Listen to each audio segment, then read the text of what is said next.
introduce you to the world. I mean, tell us a little bit about how you kind of became so attracted to marrying sort of traditional sort of folk music to electronic production and making something that's so accessible like this. When I started working on this album or this track, Admiring You, before this, I used to do a whole other stuff, like in my language. I come from Punjab. Not many people know, but then I moved out here in Canada in 2014. And I started doing a little bit of experiments with my language, started putting my lyrics on these beats and all that. But last year was when I decided I wanted to change it completely. And we came up with this idea where we keep the folk melodies and the Punjabi melodies, but still try and experiment with the Western beats. And I feel like this album and this song is what we've been working on for the last 1 year. And this is what we'll, we just want to show people that don't know my language that they can vibe to the song as well. And I feel like it is working out. I think you like the song, don't you? We started off with the show and like, you kind of, it's the beauty of music, man. Like you forget immediately that you're not, I don't even care about the lyrics. I don't even understand the language. It doesn't matter. It doesn't matter. Like that was the whole try. Yeah, that was the whole try. Like I just wanted to take that language barrier away so that people that don't know what we're saying or don't know, so they just go with the melodies.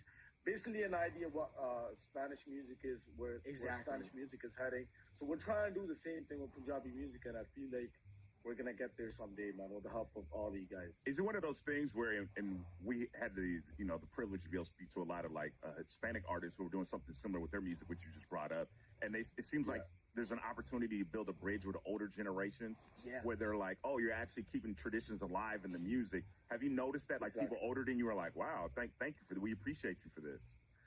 Exactly. Even especially for my community, like the older people, how you said, let's say somebody in their 40s or 50s, they're not really into Western music, but when they hear the Punjabi lyrics and like their stories on this type of beats, they actually fall in love with it. They're like, we're never heard anything like this. We didn't know Punjabi music could sound like this too. So yeah, I take that as a compliment, man. It makes me happy, every time somebody that doesn't know Western music that well, but like then they hear this combination of Punjabi melodies and all that. Because there's some people that don't even know, who in my community who The Weeknd is, who Drake is.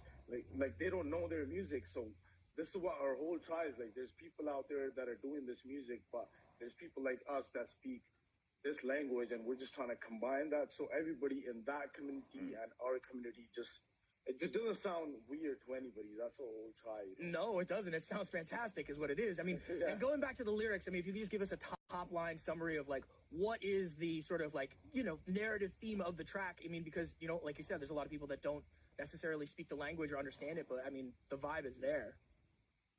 It's basically, you telling your loved ones, like, it's been a long time, we haven't connected, so let's sit down someday and just talk about love, in the clear sky under the stars. So basically, we're trying to say that. Every time I try to translate the whole song into English from Punjabi, it starts to sound kind of weird, but sometimes it makes sense. Sometimes I run out of words. I'm like, okay, what does this mean? But the overall idea is sit down under the sky in the middle of the night and just talk to your loved ones, man. That's all I'm saying in the song, That's why music's universal. Yeah, man. Like sometimes you don't know what they're saying, but you know the energy of the music.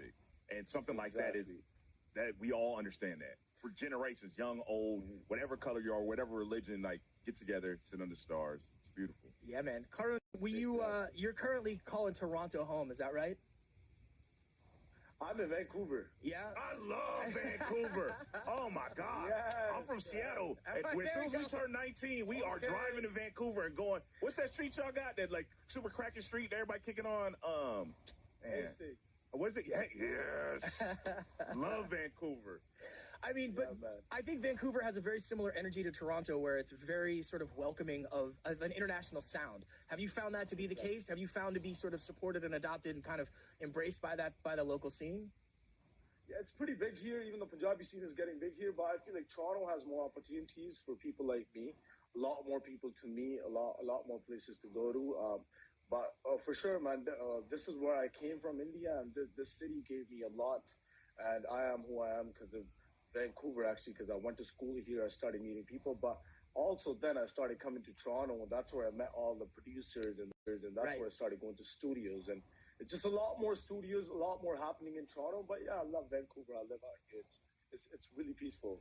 So after the job is done, I come out here and I go camping and I go back to work in Toronto. So, yeah. And is that where, I mean, I know the production on this project, this track in particular, you worked with Icky on this one, and I know that he's got very plugged in the Toronto scene. Is that how that relationship took shape? Exactly. I actually knew Icky from back in the days, like from 2016 when he was not into the industry that much, but he was still doing his thing, and I was too. But we never really got a chance to make music together, but we were always connected. So he was from Toronto, I was from Vancouver. Every time I'd go down there, we would link up, but we just never got a chance to actually create something big. We made some songs back in the days in 2017, but they just didn't sound what we wanted to make. They didn't work out to be. And then we finally met last year in Toronto, and then we did some sessions in Vancouver, did some sessions in LA, and did some sessions in Toronto as well. So this album was made all over the places. Wow. We made a couple of songs in LA because we were there just for a video shoot, I think, and we went into the studio, and the last song of the album, we actually made it in LA. And then we made like 2-3 songs in Toronto and 2-3 songs in Vancouver. So it was all over the places. That's amazing. And the new project is out August 18th.